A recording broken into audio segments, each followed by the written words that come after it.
aku pengen berubah karena memang sudah sewajarnya dan seharusnya menjadi Islam tuh harus menjadi seorang muslim yang baik. Betapa misteriusnya nasib manusia. Fakta ini dialami langsung oleh Celine Evangelista. Dahulu ia boleh tampil terbuka, mempesona dengan keseksian tubuh. Lihatlah sekarang, kesan itu jauh dari hidupnya. Celine lebih tertutup, tutur katanya lebih santun.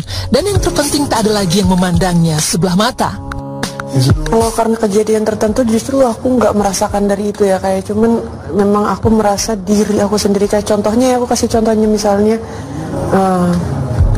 dulu aku misalnya pakai pakaian yang terbuka gitu kan, merasa orang-orang tuh melihat aku kayak, ih maaf ya, ini aku ngomong aja ya, kayak ih itu mulus banget badannya, gimana tuh ya dalamnya, mungkin gimana ya, mungkin pikiran orang notabene jadi kayak gitu. Kok aku nggak nyaman, sebenarnya nggak nyaman. Kamu ada perasaan itu? Iya, itu trigger aku, kayaknya aku pengen pakai pakaian tertutup aja. Aku pakai pakaian tertutup aja begini kak, orang ngeliat aku juga kayak, ih masya Allah, ih gini banget ya, masih kayak gitu kak. Apalagi pakai pakaian yang terbuka. Jadi kayak aku lebih nyaman kalau dilihat orang tuh lebih dihargain aja kak, gitu, lebih segen aja gitu orang ngeliatnya. Menjaga lagi berusaha sih ya, belum sempurna banget, cuman lagi berusaha untuk mempelajari sunnah-sunnah juga, kayak tidak bersentuhan atau apa. Dan itu aku merasa kayak lebih terhormat aja kan menjadi seorang perempuan. Tak salah mengatakan bahwa hijrah adalah jalan terbaik untuk seseorang menemukan hidayah. Barangkali ini juga yang dialami Paula Verhoeven. Setelah sekian lama menikmati kenikmatan duniawi lewat gelimang karir dan kesuksesan, Paula secara mengejutkan ungkap ingin kenakan hijab dan menutup aurat. Celine dan Paula barangkali menjadi simbol perubahan cara pandang tentang kecantikan. Cantik tak harus terbuka, dengan hijab sekalipun kecantikan tetap terpancar. Kendati demikian, Celine dan Paula harus akui bahwa perjalanan untuk menjadi muslim yang taat, lebih dekat dengan Tuhan, tidaklah mudah. Ada banyak pertentangan dan penolakan dirasakan. Dan bagi Celine, penolakan dan pertentangan itu justru datang dari lingkungan keluarga hingga pekerjaan. Perjalanan hijrah aku ini sebenarnya banyak sekali pertentangan gitu. Pertentangan tuh datang dari orang maksudnya? Banyak, ada lingkungan sekitar, ada dari omongan orang-orang juga. Apa misalnya? Kayaknya jangan tertutup dulu deh, soalnya nanti susah loh kerjaan kamu. Soalnya nanti ini loh, jadi susah loh nanti kerjaan, gak ada yang mau ini loh, gak ada yang mau gitu loh. Nanti gimana anak-anak kamu kalau kamu gak kerja gini. Jadi banyak, aduh ya Allah, ini sebenarnya harus gimana gitu. Itu bikin kamu kepikiran? Iya kak, jelas. Tak mudah bagi seseorang yang hendak berubah justru kehilangan kehidupan yang paling berharga. Celine dan Paula tentu merasakan itu.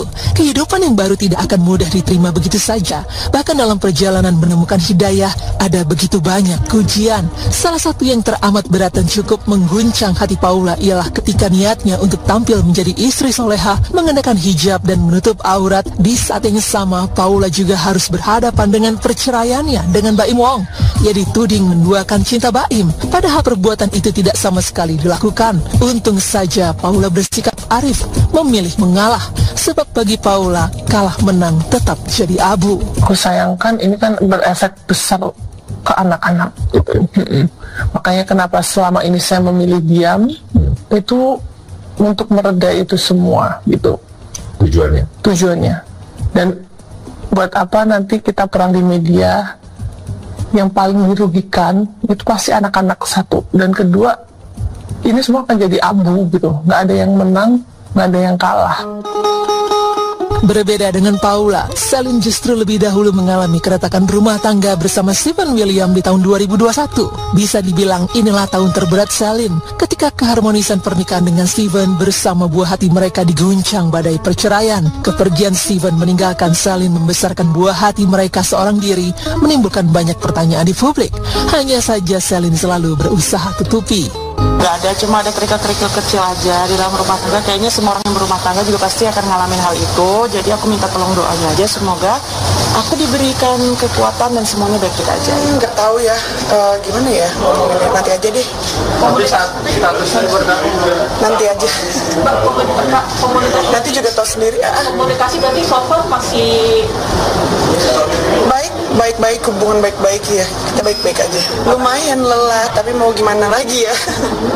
Mau ada masalah di rumah, apapun yang terjadi ya di depan TV tetap harus menghibur. Apapun yang terjadi dalam hidup aku itu adalah kehendak Tuhan sih. Apapun yang terjadi, aku percaya itu yang terbaik buat aku gitu. Dan aku nggak pernah takut akan apapun yang terjadi ke depannya.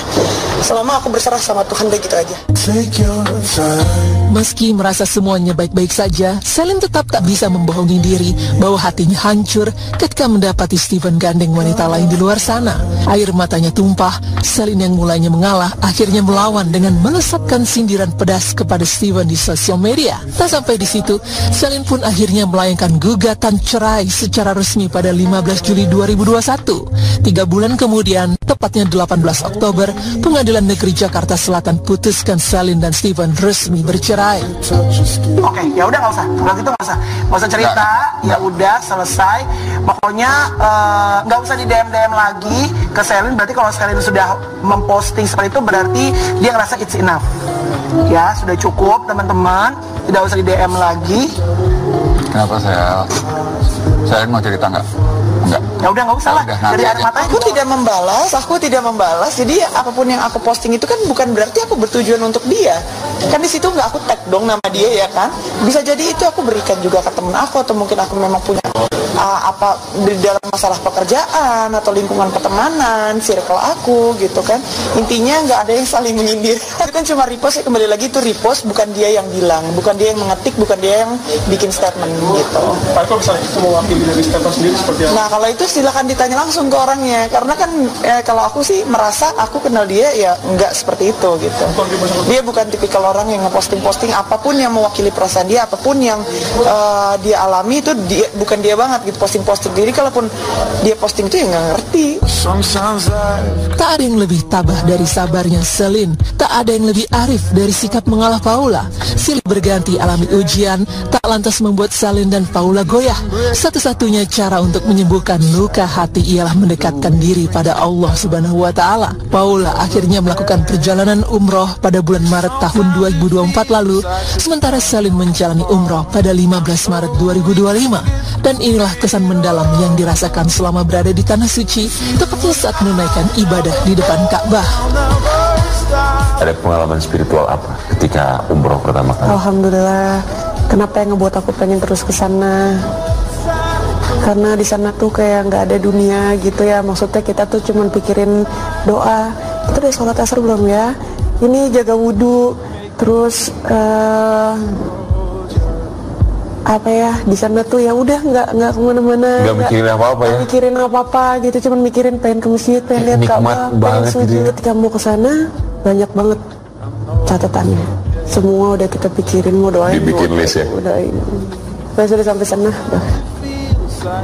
cuma nangis aja. Apa yang kamu tangisin? Yang aku tangisin cuman rasa syukur sih, kayak terharu. Rasa syukur, terima kasih Allah masih aku diberikan umur untuk kembali ke jalan yang memang seharusnya dan masih diterima di sini.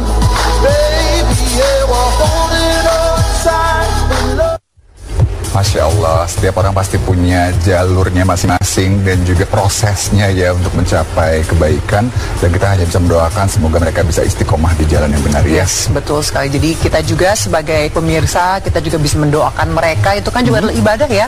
Kita berhusnuzon, berprasangka baik terhadap orang, kita mendoakan juga, dan kita meyakini bahwa semua ini adalah hubungan pribadi antara orang itu atau kita sendiri dengan Sang Pencipta. Jadi ya udah, kita doakan yang terbaik saja.